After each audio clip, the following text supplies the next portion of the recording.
সবাইকে স্বাগত। আপনারা যারা পরীক্ষা দিবেন আপনাদের পরীক্ষাটি এমসিকিউ হবে। আজকে একটি এমসিকিউ পরীক্ষার প্রশ্ন প্যাটার্ন নিয়ে এসেছি। ইনশাল্লাহ এই প্যাটার্ন থেকে 25 থেকে 30 নাম্বার অনায়াসে কমন পাবেন। ধৈর্য সহকারে সম্পূর্ণ ভিডিওটা দেখেন। আমি দেখিয়ে দিব কোন কোন বিষয় কোন কোন টপিক থেকে প্রশ্ন আসে। অনেক পরীক্ষার্থী উত্তীর্ণ হতে পারে না, কারণ একটি পরীক্ষার প্রশ্ন প্যাটার্ন বোঝে না বলেই। কোন কোন টপিক কোন কোন বিষয় থেকে প্রশ্ন আসবে সেটা বুঝতে পারে না বলেই কিন্তু পরীক্ষা উত্তীর্ণ হতে পারে না। আজকে আমি সকল বিষয় নিয়ে আলোচনা করব। কোন সাজেশন কোন বই ফলো করলে আপনারা পরীক্ষা উত্তীর্ণ হতে পারবেন, এবং আমরা আপনাদের জন্য একটি চূড়ান্ত সাজেশন তৈরি করেছি। কিছুক্ষণ পরে এ সম্পর্কে আলোচনা করতেছি। আপনাদের পরীক্ষাটি এমসিকিউ হবে। যেমন এখানে 1 নম্বরে রয়েছে বর্তমান অন্তর্বর্তীকালীন সরকার গঠিত হয়েছিল কত তারিখে। এখানে 4টা অপশন দেয়া থাকবে, যে অপশনটা সঠিক। মনে করেন এখানে এই অপশনটা সঠিক 8 আগস্ট 2024, তাহলে আপনারা বরাট করতে হবে গ নাম্বার। ঠিক আছে, এখানে বরাট করলে আপনারা নাম্বারটি পেয়ে যাবেন। আপনারা যারা পরীক্ষা দিবেন, পরীক্ষার প্রশ্ন প্যাটার্ন যেমন থাকবে সেম প্যাটার্নে আমরা একটি চূড়ান্ত সাজেশন তৈরি করেছি, একদম শর্ট করে। পরীক্ষার প্রশ্ন প্যাটার্ন যেমন থাকবে সেম প্যাটার্নে সাজেশনটি তৈরি করেছি। সাজেশনটি নিতে স্ক্রিনে দেওয়া হোয়াটসঅ্যাপ নাম্বার রয়েছে, ইমো নাম্বার রয়েছে, দুটোর মধ্যে যে কোনো একটি মেসেজ করে সাজেশনটি সংগ্রহ করুন। সাজেশনের মূল্য 100 টাকা। আমি বলি 4 থেকে আমাদের সাজেশনটি সংগ্রহ করবেন। শুধু পড়ে আমাদের সাজেশনটি পড়ে পরীক্ষা দিতে গেলে আপনি উত্তীর্ণ হয়ে যাবেন। যারা চাকরির কারণে, বিভিন্ন কাজের কারণে অথবা পড়ালেখা একটু দুর্বল, বোঝেন কম, তারা প্রত্যেকে আমাদের সাজেশনটি সংগ্রহ করবেন। ইনশাল্লাহ আপনি পরীক্ষায় পাশ করবেন। তাই বেশি কথা বলবো না, যারা বোঝেন একটুতেই বুঝে যান। আশা করি প্রত্যেকে সাজেশনটি সংগ্রহ করবেন। আমি প্রশ্ন প্যাটার্ন সমাধানে চলে যাচ্ছি। এখানে রয়েছে 1 নম্বরে বর্তমান অন্তর্বর্তীকালীন সরকার গঠিত হয়েছিল কত তারিখ, 8 আগস্ট 2024। এখানে রয়েছে রূপপুর পারমাণবিক বিদ্যুৎ কেন্দ্র কোন দেশের সহায়তায় তৈরি করা হচ্ছে। সঠিক উত্তর হচ্ছে কোনোটি নয়, কারণ রাশিয়ার সহায়তায় তৈরি করা হচ্ছে। এখানে অপশনে নেই বলেই কিন্তু কোনোটি নয়। ঠিক আছে, সঠিক উত্তর হয়েছে। তারপরে 3 নম্বরে যেটি রয়েছে খুবই গুরুত্বপূর্ণ একটি প্রশ্ন, বাংলাদেশের সংবিধান কবে কার্যকর হয়। কত পরীক্ষায় যে আসছে আল্লাহ ছাড়া কেউ জানে না। তাই বলি অবশ্যই আমাদের চ্যানেলটি সাবস্ক্রাইব ও পেজটি ফলো দিয়ে রাখবেন। কেন? পরীক্ষার নোটিশ, পরীক্ষার রেজাল্ট, পরীক্ষার প্রশ্ন সমাধান, যাবতীয় সকল তথ্য সবার আগে আমরা ভিডিও আপলোড দিয়ে রাখি। আপনি যদি চ্যানেলটি সাবস্ক্রাইব, পেজটি ফলো দিয়ে রাখেন, সবার আগে চলে যাবে আপনার কাছে নোটিফিকেশন। মনে করেন আপনি পরীক্ষা দিয়েছেন, পরীক্ষার প্রশ্ন সমাধান দেখিয়ে দিব, তারপরে রেজাল্টের অপেক্ষা করা লাগবে না, আমাদের চ্যানেলে পেয়ে যাবেন, সকল তথ্য পেয়ে যাবেন, এবং কি নতুন নতুন চাকরির তথ্য পেয়ে যাবে। সার্কুলার দেওয়ার সাথে সাথে আমাদের চ্যানেলে আপলোড দেওয়া হবে। আপনি শুধু আমাদের চ্যানেলটি সাবস্ক্রাইব, পেজটি ফলো দিয়ে রাখলে সবার আগে চলে যাবে আপনার কাছে নোটিফিকেশন। তাই অবশ্যই চ্যানেলটি সাবস্ক্রাইব, পেজটি ফলো দিয়ে আমাদের মেম্বার সদস্য হয়ে আমাদের সাথেই থাকবেন। কত পরীক্ষায় যে আসছে আল্লাহ ছাড়া কেউ জানে না, সেটা হচ্ছে 16 ডিসেম্বর 1972 সালে। 4 নম্বরে রয়েছে বাংলাদেশের মহান স্বাধীনতার যুদ্ধে বীরত্বের জন্য কতজন বীর মুক্তিযোদ্ধাকে বীর বিক্রম উপাধি প্রদান করা হয়। খুবই গুরুত্বপূর্ণ। এখানে বীর বিক্রম দিয়েছে, বীর উত্তম থাকতে পারে, ঠিক আছে, এমন কিন্তু থাকতে পারে। খুবই গুরুত্বপূর্ণ একটি প্রশ্ন। তারপরে যে প্রশ্নটি বারবার আসছে সেটা হচ্ছে ইজমির শহরটি কোন দেশে অবস্থিত। খুবই গুরুত্বপূর্ণ প্রশ্ন উত্তর। বাংলা, ইংরেজি, গণিত, সাধারণ জ্ঞান থেকে প্রশ্ন থাকবে। ঠিক আছে, আমি বলে রাখি। তারপরে 8 নম্বরে একটি প্রশ্ন দিয়েছে, দেখেন বাংলাদেশের জাতীয় খেলা কোনটি। সঠিক উত্তর হচ্ছে হাডুডু। সঠিক উত্তর হাডুডু। খুবই গুরুত্বপূর্ণ একটি প্রশ্ন। কোন মুঘল সম্রাটের সময় লালবাগ দুর্গ নির্মাণ করা হয়েছিল। সেটা হচ্ছে আওরঙ্গজেব। খুবই গুরুত্বপূর্ণ একটি প্রশ্ন। হ্যাঁ, তারপর আমরা দেখে নিই অপর পৃষ্ঠে কি দেওয়া আছে। 10 নম্বরে রয়েছে বাংলাদেশের আইন অনুযায়ী পুরুষ ও নারীর বিয়ের সর্বনিম্ন বয়স কত। এখানে সর্বপ্রথম বলেছে পুরুষের কত। আমরা জানি পুরুষের কত 21 বছর এবং নারীদের কত 18 বছর। তাহলে এখানে সর্বপ্রথম রয়েছে 21 ও 18। এটা কিন্তু সঠিক হবে না, কারণ এখানে প্রথমে মহিলার দিয়েছে, তারপরে পুরুষের দিয়েছে।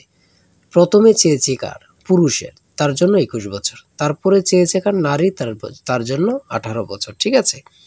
আচ্ছা, 11 নম্বরে রয়েছে কোন উদ্ভিদের শ্বাসমূল আছে। খুবই গুরুত্বপূর্ণ একটি প্রশ্ন। হ্যাঁ, তারপরে 12 নম্বরে রয়েছে কোন ভিটামিনের অভাবে চুল পড়ে যায়।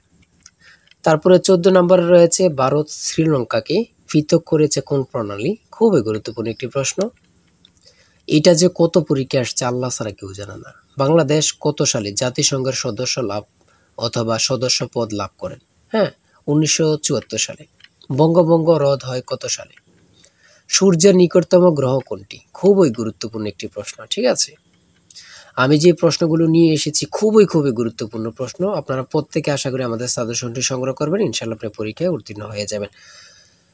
এদিক দিয়ে রয়েছে 20 নম্বরে কোন বানানটি শুদ্ধ। শুদ্ধ বানান থেকে একটি প্রশ্ন আসবেই আসবে। যেমন বিভীষিকা কত পরীক্ষা আসছে আল্লাহ ছাড়া কেউ জানে না। হ্যাঁ, শেষ প্রশ্ন উপন্যাস কে লিখেছেন, খুবই গুরুত্বপূর্ণ, শরৎচন্দ্র চট্টোপাধ্যায়। তারপরে সন্ধি বিচ্ছেদ থেকে অবশ্যই আপনাদের প্রশ্ন থাকবে, 100% শিওর সন্ধি বিচ্ছেদ থেকে থাকবেই। বানান শুদ্ধকরণ থেকে অবশ্যই প্রশ্ন থাকবে। আদালত কোন ভাষার শব্দ, যেমন এটাও বলতে পারে কলম কোন ভাষার শব্দ, তারপরে চশমা কোন ভাষার শব্দ। ভাষা থেকে একটি প্রশ্ন অথবা দুটি প্রশ্ন থাকবে। সমার্থক শব্দ থেকে প্রশ্ন থাকবে। এগুলো থাকবে। বিভিন্ন কবি থেকে অবশ্যই প্রশ্ন থাকবে। ঠিক আছে, এগুলো কিন্তু খুবই গুরুত্বপূর্ণ, আপনারা দেখে যাবেন, খুবই গুরুত্বপূর্ণ। হ্যাঁ, তারপরে রয়েছে 30 নম্বরে রয়েছে আকাশ ভেঙে পড়া। বাগধারা থেকে অবশ্যই থাকবে। আমার কথা বুঝতে পারছেন? বাগধারা থেকে অবশ্যই থাকবে। কবিতা থেকে, যেমন কপোতাক্ষ নদ কবিতাটি কার লেখা। ঠিক আছে, থাকবে। Identify the correct passive form of this sentence, do you know them. ইংরেজি ক্ষেত্রে খুবই একদম সহজ থাকবে, এত কঠিন কোনো প্রশ্ন থাকবে না। ঠিক আছে, আপনারা বুঝতে হবে। ঠিক আছে, এত কঠিন কোনো প্রশ্ন থাকবে না। ট্রান্সলেট থেকে ইংরেজি থেকে থাকবে। তারপরে 34 নম্বরে রয়েছে কোন বানানটি সঠিক। ঠিক আছে, সঠিক আপনারা ট্রান্সলেট থেকেও থাকবে। ঠিক আছে, ইংরেজি পার্ট থেকে ট্রান্সলেট থেকে থাকবে, কারেক্ট থেকে থাকবে। তারপরে ট্রান্সলেট থেকে থাকবে, এটা কিন্তু 100% শিওর। আপনারা ভালোভাবে ট্রান্সলেট পড়বেন, লিখিত বলেন আর এমসিকিউ বলেন, ট্রান্সলেট থাকবেই। ঠিক আছে, আর্টিকেল থেকে থাকবে, প্রিপোজিশন থেকে থাকবে ইংরেজি ক্ষেত্রে, এগুলা থাকবে। ভয়েস থেকে থাকবে। তারপরে গণিতের ক্ষেত্রে থাকবে। মান নির্ণয়ের অঙ্ক গণিত থাকবে। মান নির্ণয়ের অঙ্ক থাকবে। হ্যাঁ, ঠিক আছে। আর আমাদের সাজেশনের প্রত্যেকটি প্রশ্নের ব্যাখ্যা ও সমাধান সহ আপনারা পেয়ে যাবেন। তারপরে এখানে রয়েছে 1 কোটিতে কত মিলিয়ন হয়। 1 কোটিতে কত মিলিয়ন হয়, খুবই গুরুত্বপূর্ণ, সেটা হচ্ছে 10 মিলিয়ন। শতকরা থেকে থাকবে, লাভ ক্ষতি থেকে অবশ্যই থাকবে। ঠিক আছে, অনুপাত থেকে থাকবে, দশমিকের গুণ থাকবে। এটা কিন্তু একদম সহজ, আমি আপনাদেরকে একটু বুঝিয়ে দিই। এখানে 2 দুগুণে 4, 4 দুগুণে 8, দশমিকের পরের সংখ্যাগুলো গুণ করে দিবেন। 2 দুগুণে 4, 4 দুগুণে 8, তাহলে আমরা রেজাল্ট পেলাম কত, 8। ঠিক আছে, তাহলে দশমিকের পরে কয়টা শূন্য, মানে সংখ্যা 1 2 3 4 5 6।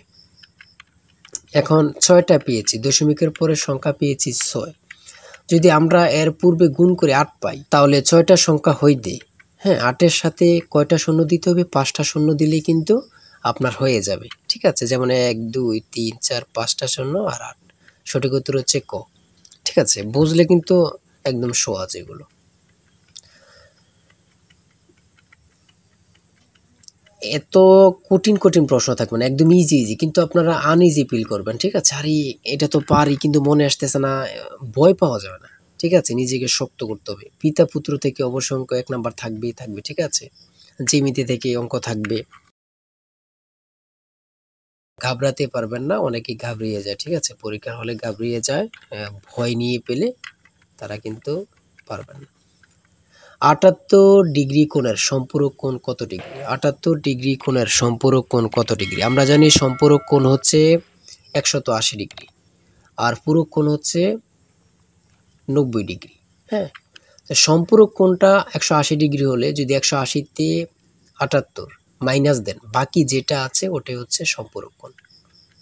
ঠিক আছে, সর্বশেষ রয়েছে 60 নম্বরে 13 সেন্টিমিটার ব্যাসার্ধের বৃত্তের কেন্দ্র হতে 5 সেন্টিমিটার দূরত্বে অবস্থিত যে এর দৈর্ঘ্য কত, সেটা হচ্ছে 24 সেন্টিমিটার। এতক্ষণ আলোচনা করলাম, যদি ভালো লাগে অবশ্যই আমাদের চ্যানেলটি সাবস্ক্রাইব ও পেজটি ফলো দিয়ে রাখবেন, কেন নেক্সট ভিডিও পাওয়ার জন্য। আমাদের চ্যানেলটি সাবস্ক্রাইব ও পেজটি ফলো দিয়ে রাখলে নেক্সট ভিডিও আপলোড দেওয়ার সাথে সাথে চলে যাবে আপনার কাছে নোটিফিকেশন। তাই অবশ্যই বলে রাখি, যারা আমাদের সাজেশনটি সংগ্রহ করতে চান, এই নাম্বার, স্ক্রিনে দেওয়া এই নাম্বার হোয়াটসঅ্যাপ ইমো রয়েছে, যে কোনো একটা মেসেজ করে সাজেশনটি সংগ্রহ করুন। ঠিক আছে, প্রত্যেকে আমাদের সাজেশনটি সংগ্রহ করবেন, ইনশাআল্লাহ আপনি পরীক্ষায় পাশ করবেন। আমি বলে রাখি, ইনশাআল্লাহ আপনি পরীক্ষায় পাশ করবেন। যারা পরীক্ষায় পাশ করতে চান 100 টাকার বিনিময়ে হলেও আমাদের সাজেশনটি সংগ্রহ করুন। আজকের ভিডিও এই পর্যন্ত। সবাই ভালো থাকবেন, সুস্থ থাকবেন, আর আপনার যে কোনো সমস্যা কমেন্টে লিখুন। আল্লাহ হাফেজ।